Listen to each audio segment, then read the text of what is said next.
আসসালামু আলাইকুম বন্ধুরা, সবাই কেমন আছেন? আজকে খুবই সাধারণ খাবার রেসিপি নিয়ে আসলাম। সাধারণ হলে কী হবে, এটা খুবই মজাদার, সুস্বাদু, অসাধারণ একটি খাবার। প্রথমে বানাবো বন্ধুরা আলু ভর্তা। আলু ভর্তা তো আমাদের কম বেশি সবাই পছন্দ, বাঙালির প্রিয় খাবার আলু ভর্তা, ডাউল। আজকে এগুলাই রান্না করবো বন্ধুরা।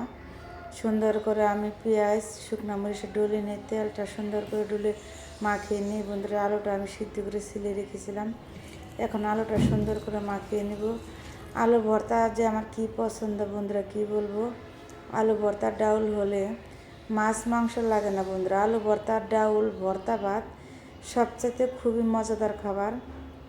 দেখেন আলু ভর্তাটা কত সুন্দর হয়েছে বন্ধুরা, খেতেও খুবই মজা। এখন বন্ধুরা করবো আমি ভর্তা, পাতা ভর্তা। এখানে আমি শুকনো মরিচ নিয়েছি, পেঁয়াজ নিয়েছি, লবণ নিয়েছি, শুকনো মরিচের বোটা ফেলে সুন্দর করে মরিচটা ডলে নিয়ে পেঁয়াজটা ডলে নেব বন্ধুরা। এই সাধারণ খাবার মাছ মাংস লাগবে না, এটা মাছ মাংসের সাথে খুবই স্বাদ, খুবই টেস্ট খাবার, মুখে রুচি আসার মতো। মাছ মাংস তো আমরা সবসময়ই খাই, কিন্তু এরকম খাবার সবসময় খাওয়া যায় না। এখন আমি পাতাটা সুন্দর করে মাখিয়ে নেব। দেখো বন্ধুরা, পাতাটা কী সুন্দর সবুজ, একদম সফট হয়ে গেছে। এরকম ভর্তা দিয়ে ভাত খেতে বন্ধুরা মুখে লেগে থাকার মতো স্বাদ। এটাতে ভাত খেলে আবার খেতে মন চাইবে একবার খেলে। দেখো ভর্তাটা কত সুন্দর হয়েছে বন্ধুরা। এরকম ভর্তা হলে আর কিছু লাগে না।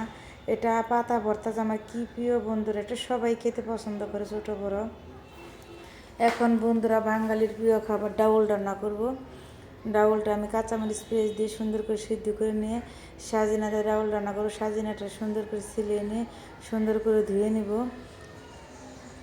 ডাউল ভাত আলু ভর্তা দিয়ে খেতে বন্ধুরা একটা খুবই মজাদার খাবার, কি বলবো। মাছ মাংস এগুলো তো মনে করো যে এরকম স্বাদ হয় না কখনো। এই ডাউল ভাত আলু ভর্তা, লাউয়ের পাতা ভর্তা, এর মাঝে যে কী স্বাদ, যারা খায় একবার তারা আবারও খেতে মন চায়। আমার তো বন্ধুরা খুবই পছন্দ। আমার হাজব্যান্ড আলু ভর্তা, ডাল, লাউয়ের পাতা ভর্তা হলে আর কোনো কিছু লাগে না। মাছ হাজার রান্না করলেও সে বলবো যে আমার এগুলাই খাবার সবচেয়ে পছন্দ, আমার এগুলাই রান্না করে দিবে। দেখো বন্ধুরা, কথা বলতে বলতে তোমাদের সাথে ডাউল রান্নাটা প্রায় শেষের দিকে হয়ে গেছে। এখন আমি জিরা, রসুন কুচি, পেঁয়াজ কুচি দিয়ে সুন্দর করে আমি এটা আগে ভেজে নিব। যে পর্যন্ত বাদামি কালার না আসবে সে পর্যন্ত ভেজে নিব। এখন যে আমার কালারটা হয়ে গেছে, আমি সোমবার বাগার দিয়ে দিব বন্ধুরা। বাগারে হচ্ছে ডালের টেস্ট, দেখো কি সুন্দর হয়েছে বাগারটা বন্ধুরা।